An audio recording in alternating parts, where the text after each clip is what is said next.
สวัสดีค่ะวันนี้พบกับช่อง FC High End และวันนี้เราจะมาเล่นเกมโรบอกกันและมาดูกันเลยว่ามันจะโหดมันฮาขนาดไหน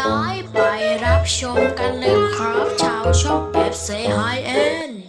ไปลุยกันโลดแต่ได้ทำนายไปเบื้องหน้าแล้วว่าคุณไม่น่ารอดในวันนี้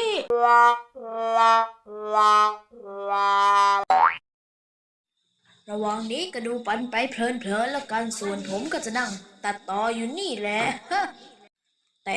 ทำไมเล่นไปเล่นมารู้สึกเหมือนท้องมันจะร้องเรียกให้ปลดทุกข์หนักแล้วนะเซแต่ถ้าหากว่าคุณไม่ชอบเสียงผมตรงไหนก็สามารถบอกได้เลยนะพอดีว่าผมเพิ่งตัดต่อครั้งแรกแล้วก็ตัดต่อไม่เป็นและอยู่ดีๆก็เข้ามาตัดต่อกูก็งงว่ากูเข้ามาทำอะไรวันนี้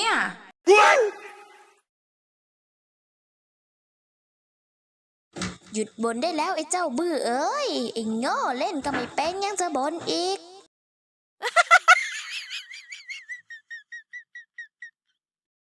แหมแกก็แรงเกินนะไอ้พายกระซิบเลี้ยงไว้เปลืองข้าวจริงๆเลยแกน่ะก็ฉันพูดเรื่องจริงนี่วะอย่าร้อนตัวกันสิถ้าไม่ใช่เรื่องจริงนะหนอไอ้พายกระซิบแกก็แรงเกินไปนะ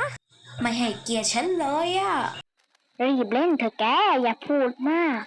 เดี๋ยวคนดูเขาจะเบื่อเอานะที่พวกเรามานั่งทะเลาะกันแบบนี้อ่ะอุ้ยขอโทษทีนะครับคนดูพอดีว่าไอ้ไพกระซิบผมมันทรยศนะ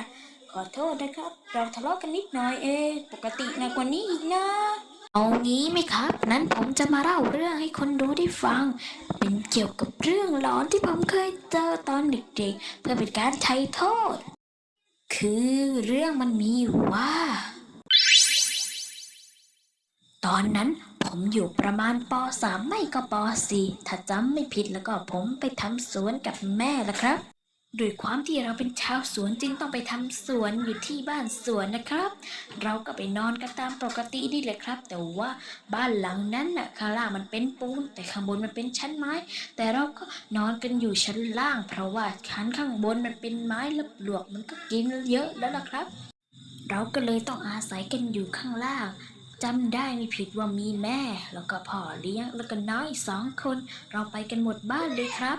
แต่ว่าที่บ้านนั่นน่ะมีเตียงอยู่2 เตียงมีเตียงหนึ่งเป็นเตียงใหญ่มากซึ่งสูงกว่าเตียงเรานิดนึงเตียงเราจะประชิดติดกันซึ่งเตียงแม่จะเป็นเตียงไม้ที่สูงกว่าเรานิดนึงส่วนเตียงเราก็เป็นเตียงเล็กๆสำหรับไว้นอนคนเดียวนะครับจากนั้นจุดพีคมันก็เริ่มใกล้จะเข้ามาแล้ว ตอนนั้นผมปวดฉี่มากๆเลยด้วยความที่มันเป็นบ้านสวนมันจึงต้องไปเข้าห้องน้ำข้างนอกใช่ไหมล่ะครับผมกำลังจะลุกออกไปเข้าห้องน้ำแต่ว่าดันเจอกับแจ็คพอตนะครับผมพลิกตัวเข้ามาหาศาลที่อยู่ในบ้านเดี๋ยวทุกคนจะงงศาลก็คือศาลแบบไหว้จริงอะไรอย่างนี้ครับซึ่งพอสวนผมหันมาหาศาลปุ๊บ ผมก็พบกับยายแก่คนหนึ่งที่กำลังนั่งไหว้ผมยังไม่รู้สาเหตุเขาใส่ชอกระเขาเขาใส่คอกระเช้าสีส้มพร้อมกับโจงกระเบนสีน้ำตาลแก่ๆครับผมเห็นปุ๊บผมก็รีบคุมโปงเลยครับเพราะมันตกใจมากเพราะตอนนั้นน่ะพระจันทร์มันเต็มดวงหลังคามก็รั่วนิดหน่อยพระจันทร์จึงสาดส่องเข้ามามันจะเห็นเป็นรูปเป็นร่างเป็นหน้าตาคนเลยมานั่งไหวผมยืนข้างศาลน่ะผมกลัวมาก ก็เลยคลุมโปงแต่ก็อย่างที่อู๋จุนเขาพูดแหละครับถ้าเราเจอผีแล้วก็เราก็จะหลับไปเลยเหมือนมันมีดลบันดาลใจบางอย่างทำให้เราหลับจึงทำให้ผมหลับไปเลยครับพอตื่นมาตอนเช้าเราก็มานั่งคุยกันผมก็รีบคุยให้แม่ได้ฟังพอแม่ได้ฟังแล้วแม่ก็เอาไปพูดกันต่อๆกับแม่แล้วก็พ่อเลี้ยงนะครับ แม่ก็พูดกับพ่อเลี้ยงแต่พ่อเลี้ยงก็ได้ออกความคิดเห็นมาว่าตอนนั้นเขาที่จะไปเข้าห้องน้ำเหมือนกันแต่เขาเนี่ยเป็นผู้ชายจะเข้าตรงไหนก็ได้เขาก็เลยออกมาเยี่ยวนอกบ้านแหละครับหรือว่ามาฉี่นอกบ้านนี่แหละครับเขาออกมาปุ๊บเขาก็เปิดประตูบ้านแง้มไว้แต่ว่าเขาเห็นเหมือนเงาคนหนึ่งแวบเข้าไปในบ้านเลยนะครับผมได้ยินอย่างนั้นผมขนลุกมากเลยแหละครับ จำมาจนถึงตอนโตเลยอะครับน่ากลัวไม่น่ากลัวก็คิดเอาเองล่ะเพราะมันเห็นเต็มสองตาเลยแต่โชคดีที่เขามาในรูปร่างคนแก่ไม่มาในรูปร่างตาถลุนน่ากลัวสำหรับวันนี้เราก็ขี้เกียจพูดแล้วเดี๋ยวเชิญทุกคนดูเราเล่นไปได้เลยนะ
ๆ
สำหรับวันนี้ลาไปก่อนนะครับ อย่าลืมกดติดตามช่อง FC High End ด้วยนะ แล้วก็กดติดตามสมาชิก High End ทุกคนเลย